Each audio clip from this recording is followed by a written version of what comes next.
Vətən torpağı hər zaman igidlərin nəfəsi ilə yaşayır. Bu torpaq uğrunda canından keçən şəhidlər tariximizin ən uca zirvəsində dayanır. Onların hər biri bir dastan, bir qəhrəmanlıq səhifəsidir. Müharibə ağır bir imtahandır. Hər torpağın, həm insanın sınandığı bir yoldur. Amma bu yolda vətən sevgisi hər qorxudan, hər ağrıdan güclü olur. Şəhidlərimiz məhz bu sevginin ən ali nümunəsidir. Onlar həyatlarını itirmədilər. Əksinə vətənə əbədi həyat qazandırdılar. Bu gün azad nəfəs alırıqsa, bunu o igidlərin qanı, cəsarəti və fədakarlığı sayəsində yaşayırıq. Onların adları unudulmur. Çünki hər daşda, hər bayraqda, hər ürək döyüntüsündə yaşayırlar. Şəhidlik bir son deyil, bir başlanğıcdır. Vətən uğrunda gedən yolun ən uca mərtəbəsidir. Bu yolda qəhrəmanlıqla şəhidlik zirvəsinə ucalanlardan biri də qəhrəman kəşfiyyatçı Bahadurdur. Vətən uğrunda şərəfli ömür yolu qəhrəman kəşfiyyatçı Bahadur Sehrimanoğlu'nun ən böyük amallarından biri olub. Azərbaycan torpaqlarının azadlığı uğrunda canından keçən igidlərimizin hər biri xalqımızın yaddaşında əbədi yaşayır. Bunlardan biri də Ağdam torpağının getirməsi, mərdliyi və cəsarəti ilə seçilən kəşfiyyatçı Bahadur Sehrimanoğlu Quliyevdir. Bahadur Quliyev 25 may 1974-cü ildə Ağdam rayonunun Gülablı kəndində dünyaya göz açmışdır. Uşaqlıq və yeniyetməlik illərini doğma kəndində keçirən Bahadur Pirimov adına orta məktəbdə təhsil almış, müəllimlərinin və sinif yoldaşlarının yaddaşında tərbiyəli, zəhmətkeş və vətənpərvər bir gənc kimi qalmışdı. Hələ məktəb illərində ona vətənə bağlılıq, torpağa sevgi hissi özünü açıq şəkildə göstərirdi.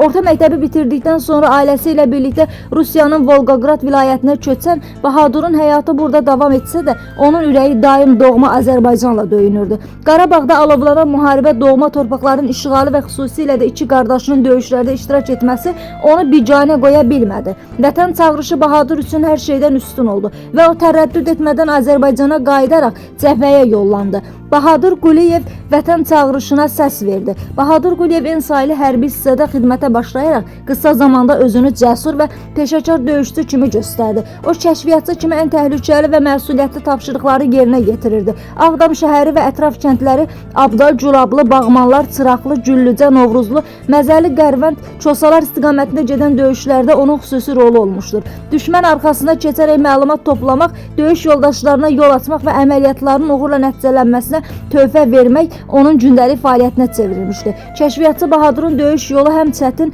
həm də şərəfli olmuşdu. O hər zaman ön xəttdə təhlükəli nöqtələrdə xidmət etmişdi. Döyüş yoldaşları onu etibarlı silahdaş, komandirləri isə məsuliyyətli və intizamlı əsgər kimi xatırlayır. 1995-ci il 17 aprel tarixi Bahadur Quliyevin həyatında son lakin ən şərəfli gün oldu. Başqərvən kəndi uğrunda gedən ağır döyüşlər zamanı ona verilən kəşfiyyat tapşırığını yerinə yetirərkən qəhrəmancasına şəhid oldu. O son nəfəsinə qədər vətəninə sədaqət göstərdi və müqəddəs torpaq uğrunda canını fəda etdi. Onun nəşi döyüş bölgəsindən xana ləqəbli komandiri kəşfiyyatçı Səyyaf Əhmədov çıxararaq arxa cəbhəyə çatdırdı. 18 aprel 1995-ci ildə Bahadur Sehrimanoğlu Quliyev doğma Ağdam rayonunun Xırdırıstan kəndində kənd qəbirstanlığında torpağa tapşırıldı. Bu məzar yalnız bir insanın deyil, bir qəhrəmanın, bir vətən oğlunun əbədi istirahət yerinə çevrildi. Bugün Bahadur Quliyevin uğrunda canından keçdiyi torpaqlar azaddır. Qarabağın azadlığı uğrunda can verən bütün şəhidlər kimi onun da ruhu şaddır. O öz canına bağışlayan